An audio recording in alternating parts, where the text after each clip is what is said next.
자, 안녕하십니까. 뉴질랜드 미시장입니다. 뉴질랜드 미시장의 뉴스 플러스. 어떻게 다들 좋은 하루를 보내고 계신지. 제가 좀 출장 중에 이제 뉴스를 만들다 보니까 원래 8시에 업데이트를 하는데 약간씩 늦어지고 있는 점. 이제 다음 주 지나면 제가 복귀하니까 제 시간에 올릴 것 같습니다. 아무튼 그건 그거고. 예, 지금 뉴질랜드는 크라이처치 쪽 남섬 날씨는 오늘 23도 평균. 근데 내일 좀 비가 온다 해서 18도 정도 떨어질 수 있고, 그러니까 좀 약간 뭐랄까 가을 날씨, 봄 날씨 정도.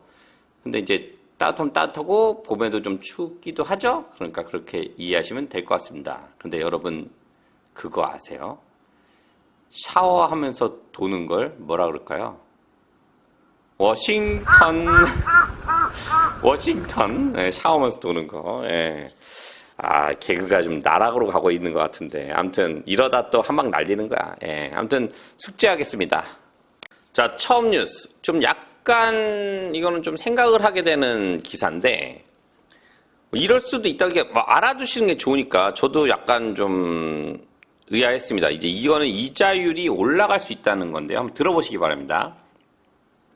국내 최대은행 ANZ의 이자율 경고. ANZ 경제학자들은 소매 금리가 공식 현금 금리보다 더 많이 떨어졌고 전 세계 금리가 상승하고 있기 때문에 장기 주택 대출 금리를 확정하는 것이 가치 있는 시점이 다가오고 있다고 말했습니다. 우리는 지금 내년 말까지 지금 한 올해 예상치로보다 올해 말에 0.5 떨어지고 지금 4.75인데 0.5 떨어지고 4.25에다 오늘 이번 해는 마무리 치고 내년에 0.25시간 4번 떨어진다고 생각을 하고 있었거든요. 그래서 내년에 저도 그냥 보는 거로는 3.25 정도 공식 현금 금리가 그 정도 생각했는데 ANZ 경제학자들 얘기는 좀 약간 틀리네요. 예, ANZ 경제학자들은 최근 부동산 시장 업데이트에서 10월까지 이자율이 다시 하락했으며 변동금리가 하락한 데 이어 OCR이 50베이시스 포인트 하락했다고 밝혔습니다. 6개월 및 1년 중간 금리도 큰 폭 하락을 보였습니다. 0.36과 0.3% 하락했지만 2년 및 3년 금리는 0.1%만 하락했고 4년 및 5년 금리는 변동이 없습니다. 그러니까 여기서 이제 예측을 하는 것 같아요. 그러니까 저도 이거 들으면서 야 이것도 하는 거 맞을 수 있겠다 생각이 들어서 제가 지금 이 뉴스를 픽업했거든요. 현재 주택담보대출을 재조정하는 대부분의 사람들이 6개월 단위로 대출 기간을 정하고 있습니다. 하지만 현재 주요 은행의 6개월 이자율은 6.39, 6.5인 반면 1년 이자율은 5.79, 5.99입니다. 그럼 1년 하는 게 낫지 않을까? 어차피 지금 이 상황 6개월 하는 건 좀 애매한데. 예. ANZ 경제학자들은 금리가 하락하는 환경에서는 미래가 더 저렴하고 긴 금리를 받기 위해 지금 더 많은 비용을 지불하는 것이 어느 정도 타당하다고 말했습니다. 우리는 이번 달에 다시 고려할 가치가 있다고 생각합니다. 하지만 주의가 필요합니다. 우리는 모기지 금리가 기준점을 찾을 가능성이 있는 지점이 점점 가까워지고 있습니다. 이 시장은 이미 OCR 이날 3%까지 예상하고 있는데 제가 아까 얘기했잖아요. 3%까지 예상하고 있는데 이는 우리 예측보다 낮기 때문에 시기가 바닥을 찍고자 하는 모든 사람들에게 중요할 것입니다. 그들은 세계 가격이 상승하고 있기 때문에 도매 가격이 꽤나 빨리 바닥을 칠 가능성이 높다고 말했습니다. 그러니까 더 빨리 떨어지고 막 빅포인트로 내려갈 수 있고 바닥 치고 올라갈 수 있다는 예상을 하고 있다고 얘기를 하네요. 시장은 이기는 것이 아무리 기쁘더라도 언제 체결했는지와 관계없이 곧 만료되는 고정기간을 가진 사람들은 어느 시점에서 모기지 금리가 계속 떨어지길 바랄지 아니면 더 오랫동안 고정하기로 결정해야 할 것입니다. 그러니까 재고정할 때 단기로 할지 장기로 할지 결정을 해야 된다는 거예요. 지금 이게 세상이 이렇기 때문에. 그들은 OCR과 도매 가격 외에도 더 많은 요소가 가격 설정에 반영되지만 하락 속도가 느려지고 기준점을 찾기 시작할 때 올 것이라고 말했습니다. 세계 장기금리가 계속 상승한다면 장기금리도 상승할 수 있다. ASB는 지난주에 고객들에게 1년 이자율 5.59로 제안했지만 이번 주에는 5.79로 보다 낮아질 수 없습니다. ASB는 시장 상황, 도매금리, 저축자 및 정기예금자에게 제공되는 금리를 여러 가지 요소를 고려하여 금리를 책정했다고 밝혔습니다.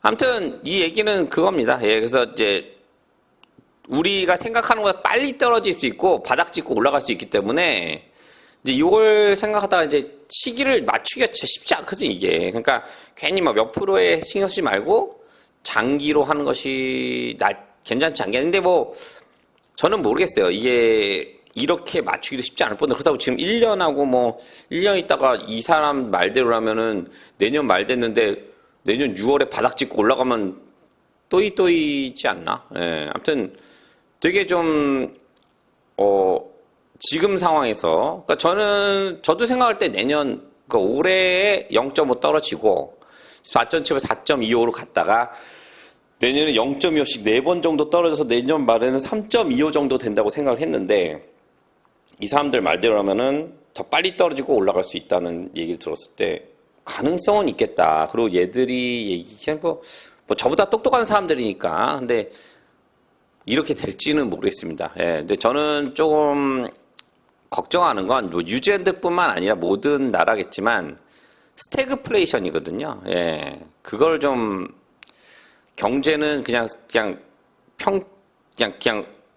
가고 경제는 그냥 바닥이 아니라 평균으로 계속 가면서 인플레이션이 생기는 그런 걸 제가 지금 걱정하는 건데 저는 뭐 죄송한 얘기지만 저는 좀 그거를 거의 99% 내년엔 그 생각을 하고 있어요. 예. 그래서 좀 쉽지 않을 거다 얘기하는데 솔직히 이런 얘기 했을 때 답은 없어요. 그러니까 뭐 이런 얘기 하면은 그럼 어떻게 하라고 다 죽으라고 그러니까 답은 없습니다. 예. 근데 요즘 그냥 하는 얘기는 요즘 이제 그거 아세요? 그 대공황을 벗어난 게 전쟁이에요. 그래서 요즘 전쟁 얘기가 많이 나오고 사는데 그러니까 지금 또 전쟁 나고 있잖아. 우크라이나 뭐 러시아에 나고 있는데 뭐 설마 뭐 다 나진 않겠지. 하지만 전쟁 났을 때 가장 안전한 뭐 이거 또 이 얘기까지 해야 되나? 전쟁 났을 때 가장 안전한 것이 뉴질랜드이긴 합니다. 예. 어딘지도 몰라. 거기까지 뭐 날라올 수도 없고 한데 뭐 우리만 남자가 사는 것도 아니고 한데 아무튼 좀 걱정이 돼요. 예, 이렇게 걱정이 되고 미국과 지금 중국이 크게 싸우면서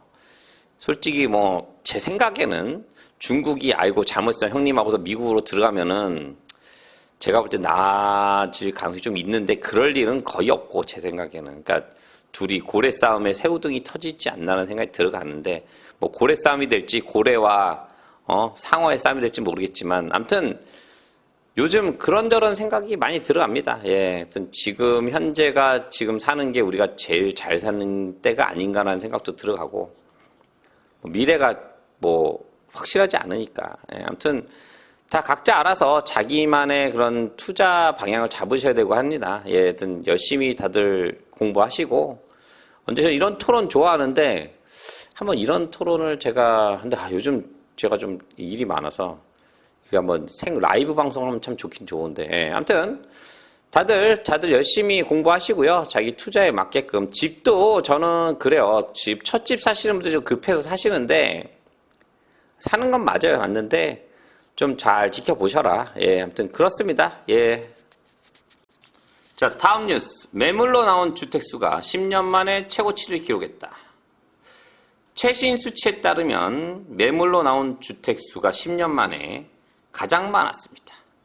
제가 말씀드렸죠. 이제는 바이어의 세상이 올 것이다. 바이어의. 예, 그때 바이어 마켓이 오기 때문에 이제 매물이 많아질 거니까. 예, 지금 제가 뉴스를 보고 이제 다 얘기는 안 하지만 지금 지금 마오리 왕실 직원들도 감원하고 지금 난리가 났습니다. 예.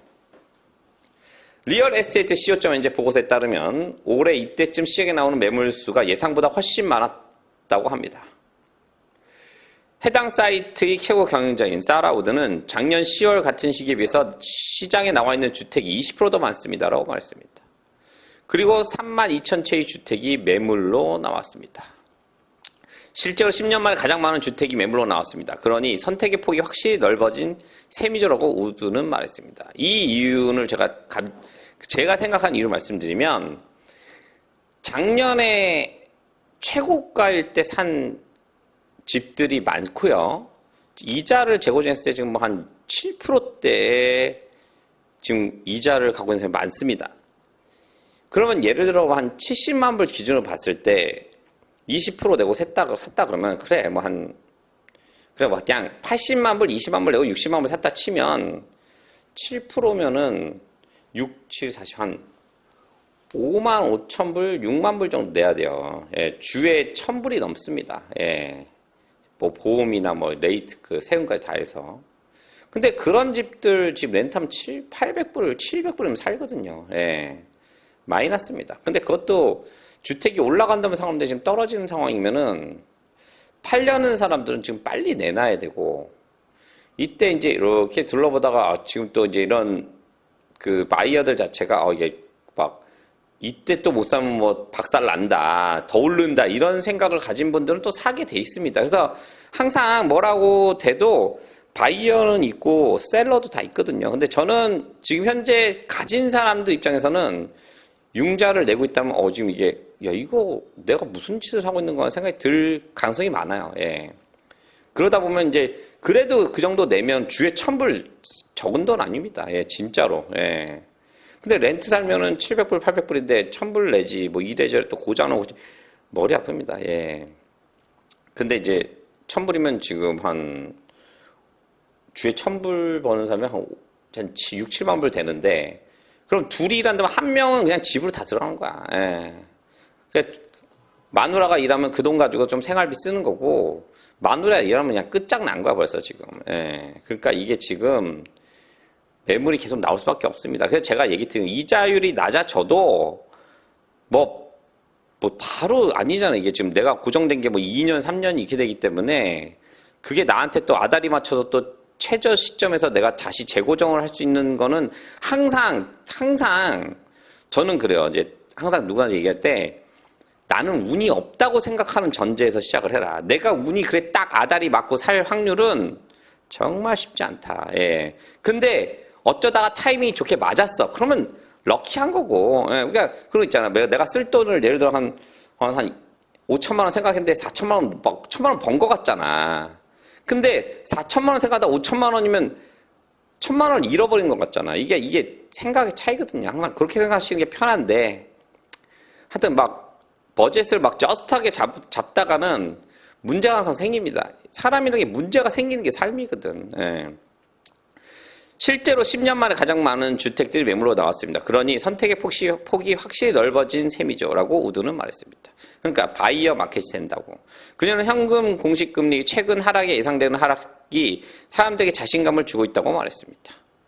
이것은 사람들이 시장에 다시 나올 수 있도록 동기부여를 했는데 이는 봄에 올 것을 예상할 수 있지만 확실히 우리가 일반적으로 기대했던 것보다 더 큰 폭으로 증가했습니다.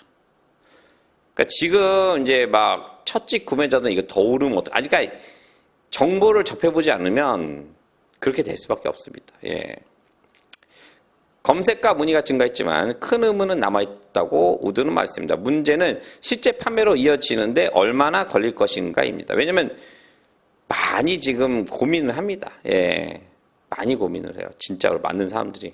제가 이제 어저께도 부동산 현직에 계신 분이랑 통화를 했는데 문의는 엄청 많대요. 근데 이제 이 사람들이 직접 리얼 바이로 가느냐 아니냐. 근데 또 이때 해야지 어떻게. 예, 뭐 저도 똑같아요. 상담 저 1년에 제가 새로 들어온 상담이 거의 한 150에서 200건 됩니다. 그중에 몇 명 오겠어요. 예. 근데 그렇다고 해서 뭐 저는 정말 한 사람 상담할 때 정말 진심을 다해 상담합니다. 왜냐?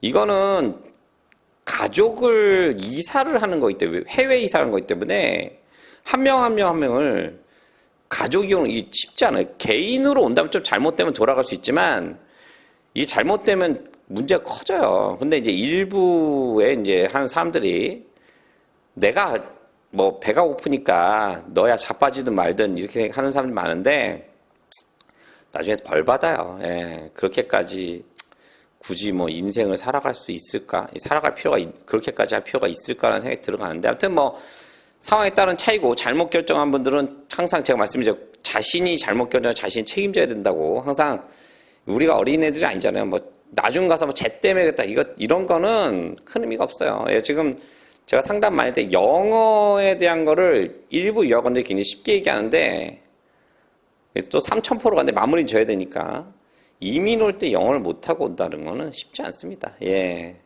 뭐 다들 아시죠? 예. 영어는 기본적으로 최소한 어느 정도 하고 오셔야 인생이 편해져요. 가족들 데리고 다 오는데 뭐 혼자 오면은 뭐 괜찮지. 근데 가족들 데리고 올 때는 정말 조심해야 됩니다. 아무튼 괜히 또 어쩌다 3,000% 갔는데 어떻게 오늘 뉴스 어떻게 괜찮았나요? 제 같은 좋은 뉴스를 픽업해서 드려야 되는데 오늘 좋은 뉴스인가? 잘 모르겠어 솔직히. 아무튼 앞으로 더 좋은 뉴스를 픽업해서 여러분에게 더 좋은 정보로 찾아뵐 것을 약속드립니다. 감사합니다.